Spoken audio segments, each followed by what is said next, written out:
नमस्कार, जय जोहार। साथियों, जागो पंच में आप सभी का बहुत बहुत स्वागत। साथियों, आप सभी को अभी हाल ही में एक खबर सुनाई दे रही होगी, सोशल मीडिया पर बहुत वायरल है और न्यूज़ चैनलों ने इसे कोशिश की है कि इस मामले को कैसे भी छिपाया जाए, लेकिन जागो पंच का दायित्व बनता है कि यह खबर आप तक पहुंचाए और जागो पंच ने इसे पहुंचाया भी।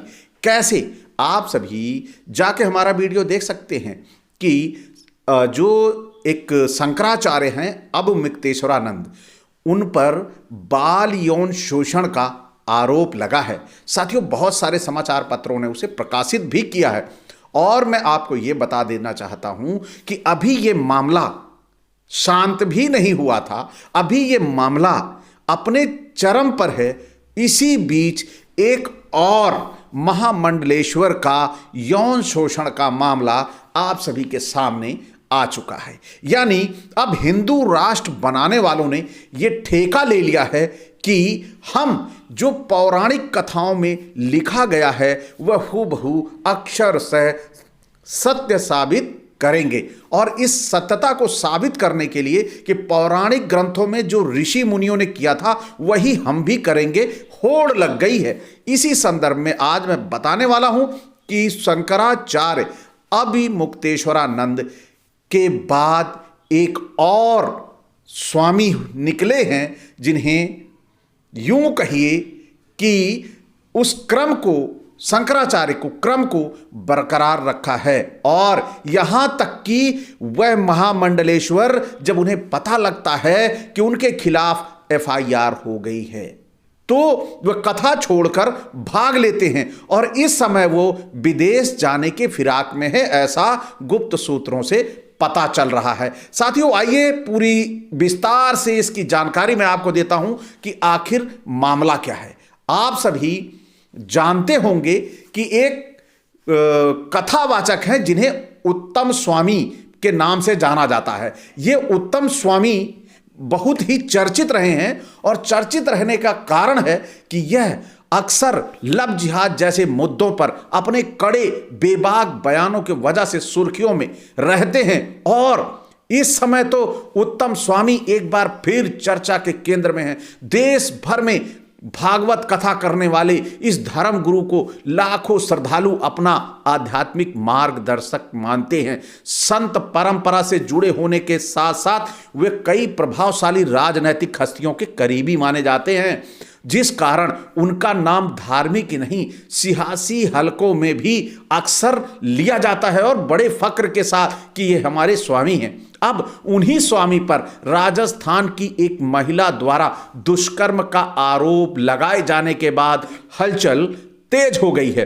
दरअसल 12 फरवरी को एक युवती ने दिल्ली पुलिस के आयुक्त को ईमेल भेजकर स्वामी पर दुष्कर्म का आरोप लगाने और अपनी सुरक्षा सुनिश्चित करने की मांग करने की जानकारी सामने आई है। युवती ने आरोप लगाया है कि उत्तम स्वामी कई साल से उसका यौन शोषण कर रहा था। जब वह बालिग थी तभी से धर्म की आड़ में उसके साथ गलत काम किए गए। उसने विरोध किया तो उसे डराया धमकाया गया। उत्तम स्वामी के प्रभाव के कारण लंबे समय तक वह शिकायत नहीं कर सकी।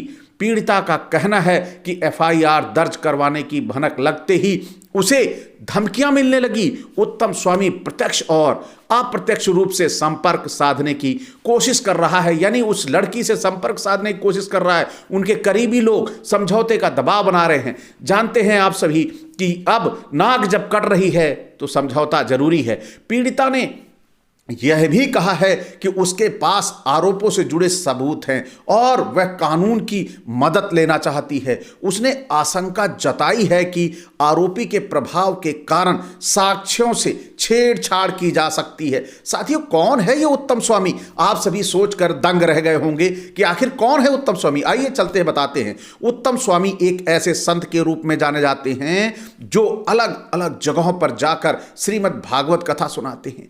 वह श्री पंच अग्नि अखाड़े का महामंडलेश्वर है, इसलिए धार्मिक जगत में उसकी एक खास पहचान है। उसके मानने वालों की संख्या काफ़ी बड़ी बताई जाती है और बहुत से लोग इन्हें ईश्वरानंद जी महाराज कहकर बुलाते हैं। वे सिर्फ भारत में ही नहीं बल्कि विदेशों में भी अपने प्रवचन कर चुके हैं। श्री पंच अग्नि अखाड़ा यानी शंभु पंच अग्नि अखाड़ा का मुख्यालय उत्तर प्रदेश के वाराणसी में है। इसकी शाखाएं प्रयागराज, हरिद्वार, उज्जैन, नासिक और जूनागढ़ में भी हैं। अखाड़े के महामंडलेश्वर ईश्वरानंद महाराज को ध्यान योगी उत्तम स्वामी के नाम से भी जाना जाता है। उत्तम स्वामी का जन्म महाराष्ट्र के अमरावती जिले के लोह गांव में हुआ था। अब साथियों, आप समझ सकते हैं कि यह कितना बड़ा डपोर संखी पोंगा पंडित है जो संन्यास लेकर कथावाचक बना और मूल रूप से महाराष्ट्र के अमरावती जिले का यह बेंदा, इसने धार्मिक रास्ता अपनाया और सांसारिक जीवन से दूरी बनाकर संन्यास ले लिया और संन्यास लेने के बाद कथा प्रवचन को ही अपना व्यवसाय बना लिया। अलग अलग शहरों में कार्यक्रम करता रहा और उसने अपनी धीरे धीरे पहचान बनाई और इस व्यवसाय को बड़ी संख्या में इसे आगे बढ़ाया और बहुत सारे लोगों को अपने साथ जोड़ा। इसी तरह इसके अनुयायियों का भी दायरा बढ़ता गया। साथ साथ इसकी राजनैतिक रसूख भी बहुत तगड़ी है। इसके बारे में यूं कहा जाता है कि अक्सर नेताओं का जमावड़ा उसके यहाँ लगा रहता है। इसकी धार्मिक मंचों तक सीमित नहीं है, इसकी राजनैतिक पहुंच बहुत मानी जाती है। अक्सर चर्चा होती है, कई राज्यों के नेता उन्हें अपना गुरु या आध्यात्मिक सलाह देने वाला मानते हैं। लेकिन हाल ही में आए विवाद के बाद अब प्रमुख राजनैतिक हस्तियां जो इनसे जुड़ी थी, उनकी खुलकर प्रतिक्रिया सामने नहीं आ रही। इस चुप्पी को लेकर कई तरह की बातें की जा रही हैं और आकलन किया जा रहा है। लेकिन उत्तम स्वामी का विवादों से गहरा नाता रहा है। स्वामी अक्सर अपने सख्त और सीधे बयानों की वजह से खबरों में बना रहता है। खास तौर पर लव जिहाद जैसे मुद्दों पर बड़ी कार्रवाई की बात करते हैं। यहां तक कि कई बार उन्होंने मौत की सजा की भी मांग की है। उनके ऐसे बयान सोशल मीडिया पर तेजी से फैलते हैं और लोगों के बीच बहस शुरू हो जाती है। अब ताजा मामले में उनके सामने आने के बाद सबकी नजर इस बात पर है, जांच आगे कैसे बढ़ेगी, यानी जो उन पे आरोप लगा है वो आगे कैसे बढ़ेगी। साथ ही यह भी देखा जाएगा कि इन घटनाओं का उनकी छवि, उनके अनुयायियों और समाज में उनके असर पर आगे क्या प्रभाव पड़ता है। साथियों, आप सभी सुन चुके इस महामंडलेश्वर की पूरी कहानी और ये महामंडलेश्वर ऐसे लोग हैं, इसी तरह के बहुत सारे धार्मिक जगत में अखाड़े बने हुए हैं। बहुत सारे ऐसे कथावाचक हैं जो पूरे देश को, पूरे यूं कहिए पूरे भारत को हिंदू राष्ट्र बनाने के लिए बड़ी तल्लीनता के साथ काम कर रहे हैं। और इसी तल्लीनता में ये शारीरिक शोषण, बच्चों का शोषण करने में जरा भी हिचकिचा नहीं रहे हैं। तो आप सभी समझ सकते हैं कि यह जितने के जितने ये लपड़ झंडिस बाबा हैं, ये जितने के जितने ये डपोर संखी बाबा हैं या कथावाचक हैं, ये आए दिन सेक्स स्कैंडल में जरूर फंसते हैं। आप, ये कोई एक महामंडलेश्वर नहीं है या कोई एक बाबा नहीं है, बाबाओं की बहुत बड़ी लंबी सीरीज है जो यौन शोषण के मामलों को झेल रहे हैं। तो आप सभी ये जानते हैं कि ये बाबा आते हैं धर्म का प्रचार प्रसार करने के लिए या अपनी हवस मिटाने के लिए, जो हवस की भूख है उसको मिटाने के लिए ये बाबा बनते हैं। ये हमें, हमारे समाज को और हमें भी सोचना होगा कि हमारे बीच में आया हुआ ये बाबा स्वामी महामंडलेश्वर शंकराचार्य कहीं व्यापार करने तो नहीं आया। इस जो धर्म का व्यापार इन लोगों ने बना रखा है, अब यूं कहिए कि इस बाबा का 10 एकड़ में फैला, जो इसका आश्रम है वो 10 एकड़ में फैला है और 5000 वर्ग फीट में इसने अपना वो जो शेड बनती है उसको, शेड को बना रखा है। वहां पर 3000 से ज्यादा लोग बैठ के कथा सुन सकते हैं एक साथ। तो आप समझ सकते हैं ये जो पूरा का पूरा इतना लंबा दायरा 10 एकड़ जमीन कहां से आई।